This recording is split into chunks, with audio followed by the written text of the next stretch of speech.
responsabilidade tu tem que assumir. Realmente uma capacidade que tu tem que ter, assumir ela e fazer para valer. E não apenas uma obrigação. Porque se a gente for pesquisar por aí, vai dizer que é obrigação de responder pelas próprias ações e pelas ações dos outros ou por aquilo que te colocarem, né, como, né, uma responsabilidade. Vamos dizer que tu tem um cargo numa empresa, tu tem uma responsabilidade colocada formal para ti. Né? Eu sei das minhas aulas de administração lá, que eu já passei, quando eu dava estrutura organizacional, temos o organograma lá colocado, né, hierarquia formal, ou seja, uma responsabilidade definida e formalizada. Mas quando a gente está na vida que não tem organograma, a gente tem responsabilidade que a gente tem que assumir, que a gente tem que ter essa capacidade de ter responsabilidade. Tá, e aí quando a gente fala de pessoas que, sei lá, por questão de conhecimento mesmo muito pequeno, que a gente diria assim, tá, mas essa pessoa nem tem muito conhecimento, então é por isso que ela não tem muita responsabilidade. Será que é isso? O que tu acha, Alessandra? Não.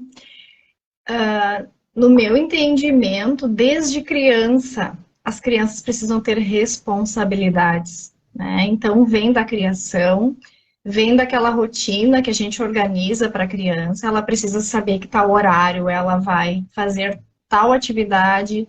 Se ela prometeu que ela vai ir à casa de um coleguinha, ela precisa ir naquele horário, se ela não for, ela precisa avisar.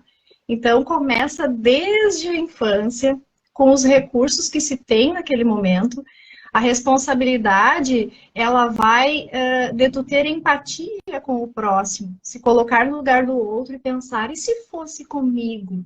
Como eu me sentiria de ficar esperando por uma pessoa, e a pessoa não aparecer, não dar retorno nenhum? Se eu fosse uma empresa, será que eu contrataria o meu serviço? Isso é uma coisa que a gente deve se perguntar. Essa atividade que eu estou fazendo, da forma como eu estou fazendo, eu contrataria uma pessoa com esse perfil? Então, a gente deve se questionar, sair do nosso corpo, digamos assim, nos olhar e ver se aquele serviço, aquela atitude que a gente está fazendo, a gente gostaria que fizessem com a gente. Então, vai desde a infância, de entender que as pessoas precisam ser responsáveis no trabalho, na vida pessoal. Fácil?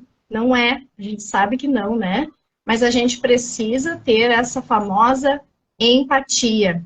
Se eu estou num ambiente e eu tenho as minhas responsabilidades, eu tenho que fazer da melhor forma, como se eu estivesse sozinho naquele local. Eu tenho que atuar, eu tenho que fazer as minhas atividades. O básico bem feito já é um diferencial. E outra, o algo a mais que se espera. O que eu poderia fazer de melhor nessa atividade? Será que eu poderia mudar esse processo que eu estou fazendo para fazer melhor ainda?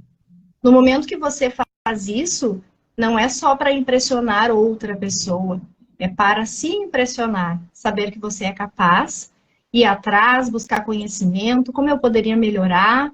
Isso é pessoal mesmo. Desculpe. É pessoal mesmo, é para a pessoa se sentir melhor para tudo na vida, assim, né? Eu gostaria que tu me falasse um pouquinho, Nicolas, também, sobre como que tu organiza a tua rotina para que tu consiga dar conta da tua vida pessoal e profissional. Ou tu acha que tu deixa um pouquinho a desejar em algum dos campos? Legal, boa pergunta. Boa pergunta. Tu sabe que eu queria destacar um negócio e eu já te dou a resposta. Queria destacar, por exemplo, que a responsabilidade faz toda a diferença no teu desenvolvimento pessoal. Ou seja, aquela responsabilidade no conceito que eu trouxe, que é a tua capacidade que tu tem que assumir, que tu tem que desenvolver, né? Ou seja, tu assumir as responsabilidades é tu te dar conta de iniciativas ou situações e tudo mais que tu pode fazer para o bem. E aquilo linka sempre com o que eu venho falando aqui dentro do Instituto. Ou seja, o nosso propósito é um só, único aí para todo mundo. A gente tem que pensar em fazer o bem. Tem que servir. E esse servir, não necessariamente, tu vai prejudicar a tua vida. Então, nesse caso, existe um equilíbrio aí, que não é fácil de fazer, com certeza, né, entre essa questão profissional com a questão pessoal. E aí entra com a pergunta que tu me trouxe. Então, se eu estou conseguindo equilibrar, eu não tenho dúvida que hoje em dia eu estou muito melhor, muito bem nesse sentido. Porque eu estou conseguindo hoje ter um equilíbrio muito superior, muito maior, e me sinto à vontade, me sinto tranquilo, né? Tanto é que agora estou mais especializado aí nessa área da psicologia, né? Estou buscando cada vez mais conhecimento, vou continuar sempre um grande aprendiz, mas com certeza agora já estou passando por uma capacidade que eu acho que já tenho conhecimento suficiente para também conversar um pouco mais a respeito para as outras pessoas, expor isso.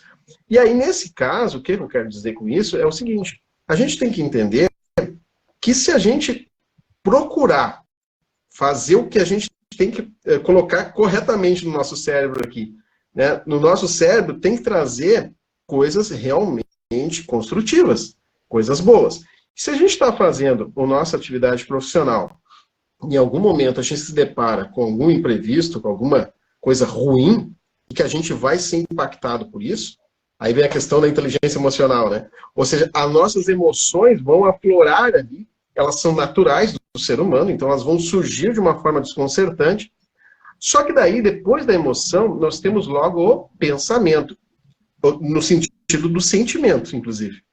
Aí vai vir o sentimento, né? Só que o sentimento está nesse nível mais do pensamento. Então, a emoção pode ser uma coisa física. E visivelmente as pessoas vão ver a emoção que tu está sentindo naquele momento. Mas a emoção não é igual a sentimento. Como eu disse, o sentimento está no nível do pensamento. Então, tu tem que ter uma capacidade de pensar o que tu está fazendo naquele momento, com aquela emoção que tu viveu ali, equilibrar aquilo dali para o que seja o ideal para tudo se manter numa boa. Ou seja, coisas muito ruins, até pouco, hoje mesmo estava falando com o Davi aqui, né, Davi? Eu estava saindo ali, pois é, mas é uma situação catastrófica, uma pessoa assim, ou passou por uma vida, né, terrível, assim, com problemas com a família, problemas graves, assim, né? E aí, quando a gente tem uma situação muito traumática na vida de uma pessoa, essa pessoa dificilmente ela consegue estar equilibrada de trazer felicidade para a vida dela.